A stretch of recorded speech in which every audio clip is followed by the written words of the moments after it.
Good afternoon. Thank you for joining us today. My name is Michael Graham. I'm a board member with the National Transport.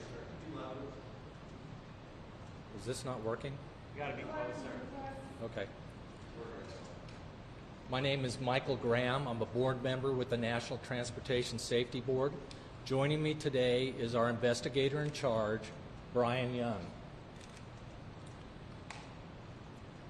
At approximately 8:25 p.m. Eastern Daylight Time on Saturday, May 17th, the Mexican Navy tall ship Cuauhtémoc struck the Brooklyn Bridge on the East River, damaging the ship's three masts. Local authorities have reported that there were 277 personnel on board. Unfortunately, we had two fatalities during the bridge strike. And before I go any further, on behalf of the NTSB, I wish to express my most sincere condolences to the families and loved ones of those who lost their lives in this terrible tragedy.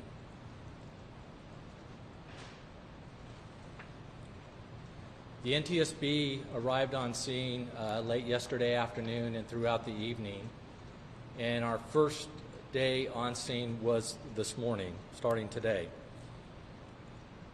We are here to gather perishable evidence, and that's what we will be doing the whole time we will be on scene, and that'll take as many days as it needs to be.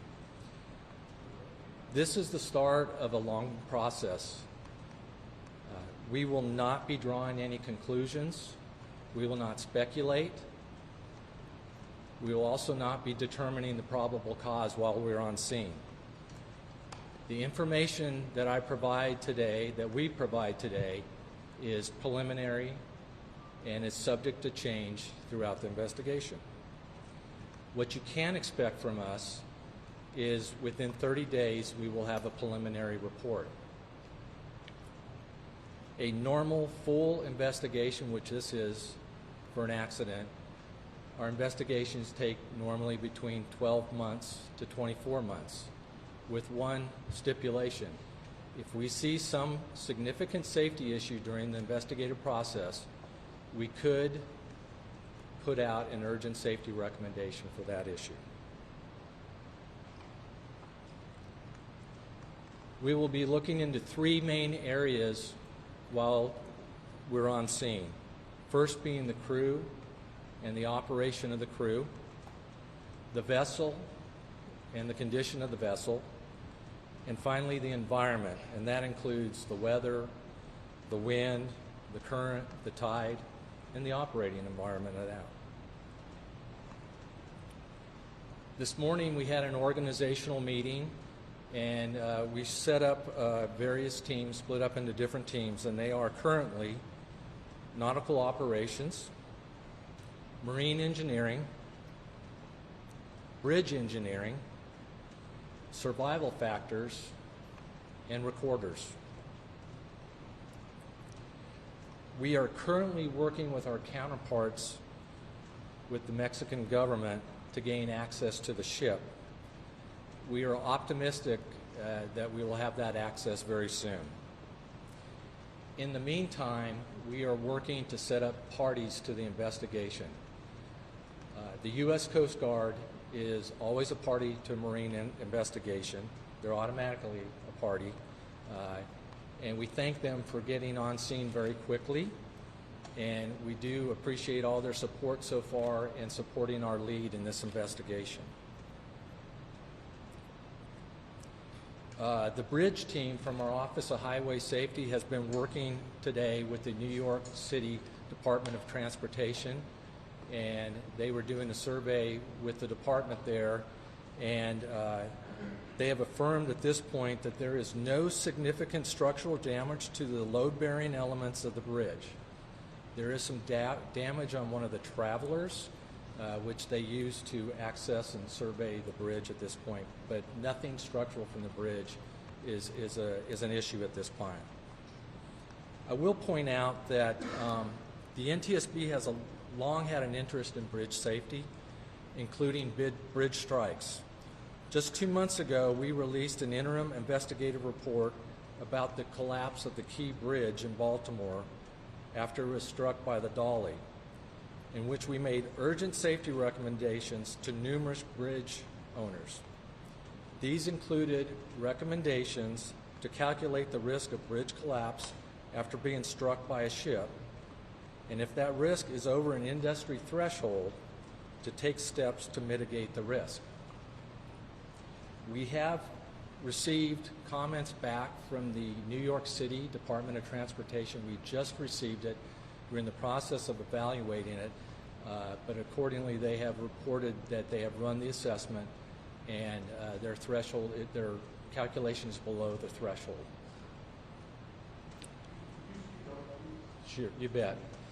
Our recorders group today, they've been canvassing the shoreline along the area where the accident is, trying to assess any closed-circuit TV and security cameras, and they have had some success today. We are very well aware that there's a lot of video out there in social media of people from cell phones and the such, and we would ask if you have video to first email us at witness@ntsb.gov. Again, that's witness@ntsb.gov. And we ask that you email us not the video, but that you have some. We will then send you a link to upload that video. We also have 2 personnel with us from our Office of Transportation Disaster Assistance, and they have been coordinating outreach with the Office of the Mayor of New York City, and we appreciate having them on scene. I will now turn it over to our investigator in charge, Brian Young, to give us some preliminary factual information. Brian? Thank you. Based on preliminary navigational data, I can provide the following timeline for the vessel's movements in New York.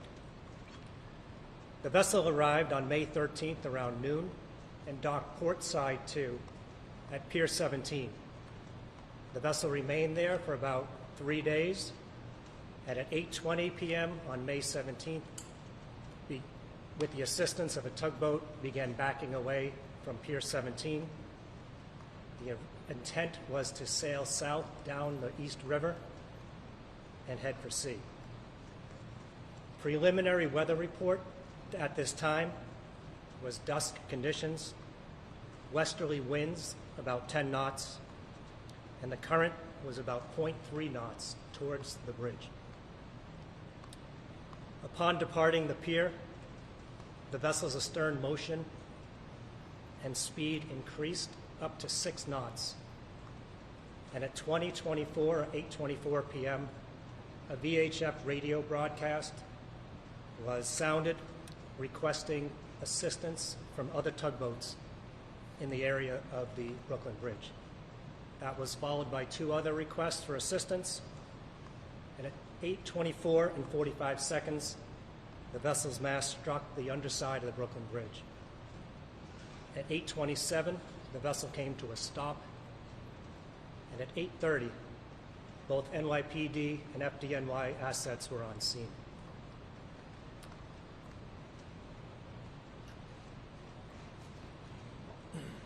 Thank you, Brian. Please follow us on X at NTSB_newsroom. Again, that's at NTSB_newsroom for any additional updates or further briefings. And before we get to questions, I want to thank all the first responders who were on scene, and they were on scene very quickly within 5 minutes of the bridge strike.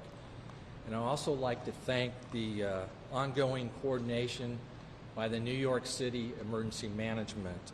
We appreciate all the work that they do and all the first responders. I'm going to take some questions, and before I do, I would ask that you raise your hand, and when I call on you, please state your name and affiliation, and we will do our best to restate the question for everybody in the room. First hand right there. Hi, Lauren Lunsford, WABC-TV. In some of the video, we see a tugboat. We don't see it covered, but this is as it's leaving Pier 17. Can you talk to the role of that tugboat and whether it was helpful or perhaps even harmful in the movements of this small ship? Thank you. The question regards the status of the tugboat alongside the vessel. As far as we know at this time, the tugboat had assisted the vessel moving off the pier, and part of our investigation will be to look into the tugboat's policies and procedures for the operation once helping the vessel get off the pier, what its guidance would be and what its the job it would have to do. Right here. Hi there, Chris Van Cleve from CBS News. Two questions. Any sense that there's a data recorder, voice recorder on this ship to obtain? It sounds like from your timeline, whatever went wrong happened very quickly after that tugboat got it out of off the pier. Is that right? The first question was about any recording devices on board the vessel, such as a VDR, a voyage data recorder. Our recorders group, once getting aboard the vessel, will make a full assessment of any recording devices, and we will capture that information and retrieve it. And the other question was, it was approximately 5 minutes from the time the vessel started coming astern to the time they struck the bridge. Yes.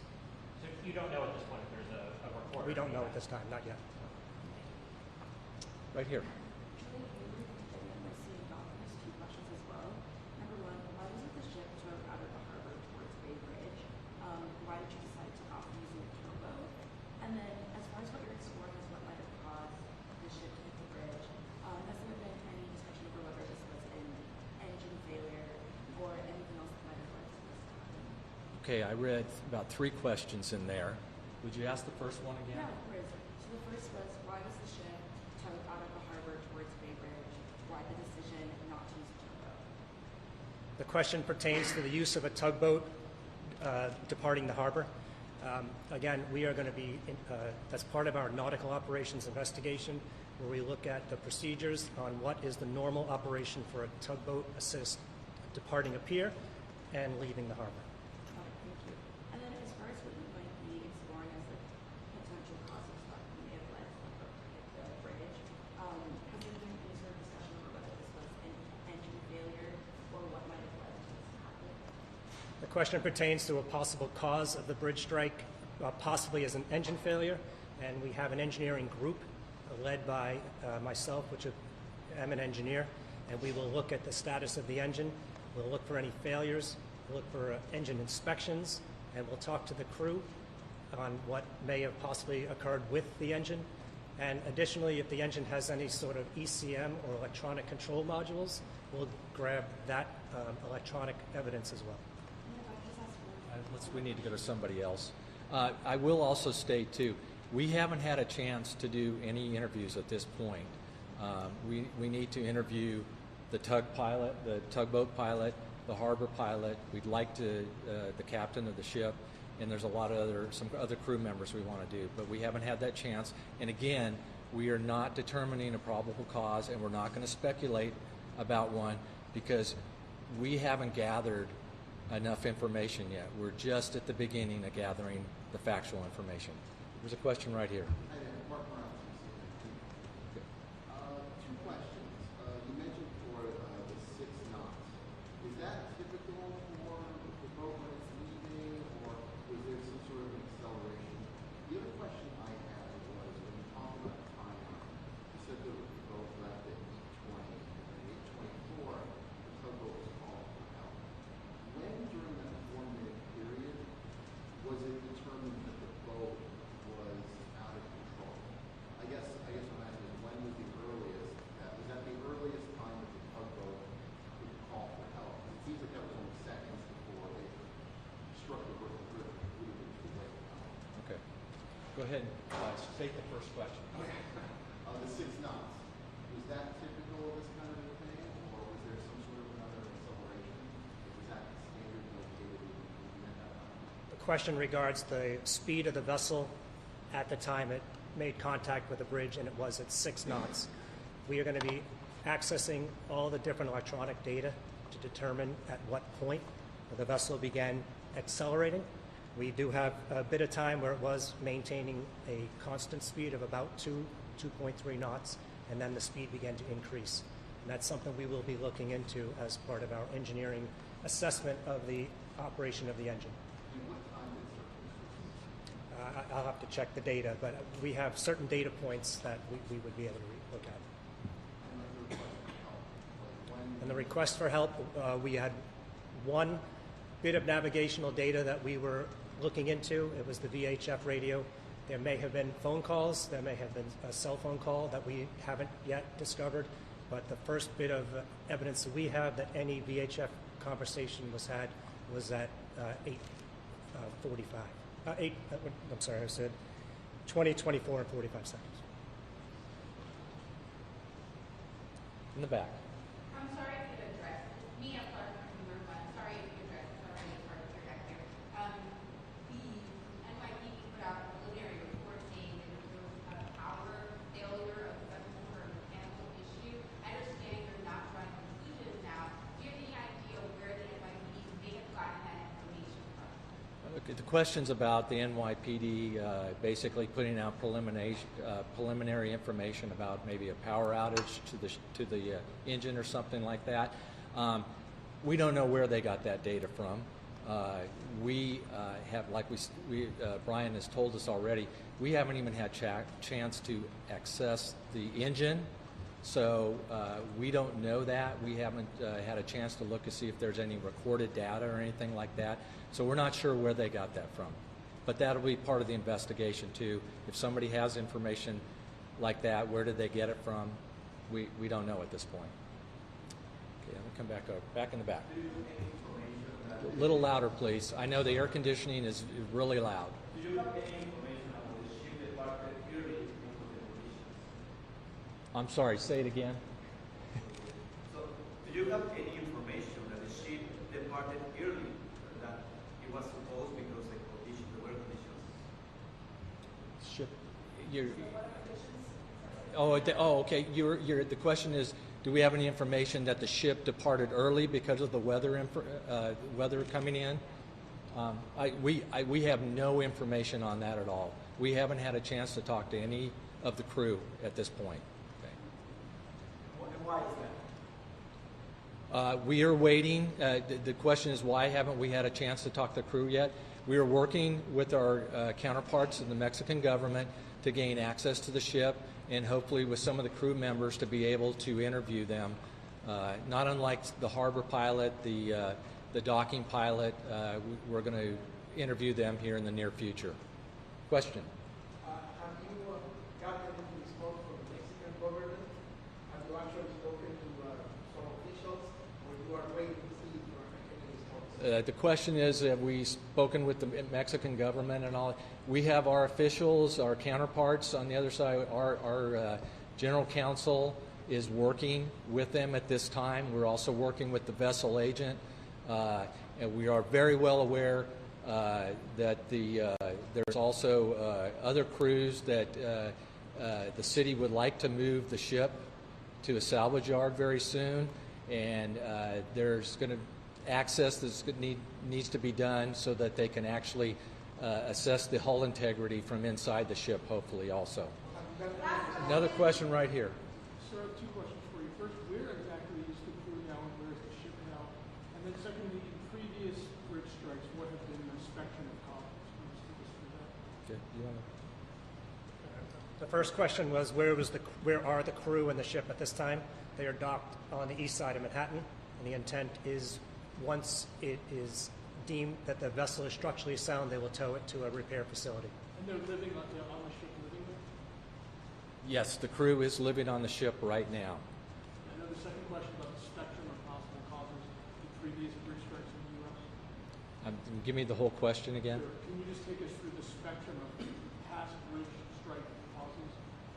Where ships have struck? Okay, he's asking a question about the whole spectrum of previous bridge strikes and causes. There are multiple bridge strikes out there, and it depends on the size of the ship. in many cases. The vast majority of them, looking at the statistics, have been barges. I think a lot of them are mainly on our inland rivers. We've had numerous recommendations out there over the years. The most current one we have was from the Dolly in Baltimore, and you saw the results of that bridge strike. It was catastrophic, so that's why we put out an urgent safety rec just here recently for bridge owners to take a very close look at their risk assessment of their vulnerability of a bridge being brought down by a boat strike or a ship strike. Okay. One more question, right here. So, I want to ask about the crew. We've seen that many of them went back to Mexico. So, the folks on the ship, are those people the ones that you need to interview? And if you could just go into any detail about not being able to access the ship yet. Sorry, one more. I was at the ship this morning, and I saw some folks up on the mast moving stuff around. Is that an investigation? Okay, the question is about the number of crew. Initially, the first question, and how many of them left the ship.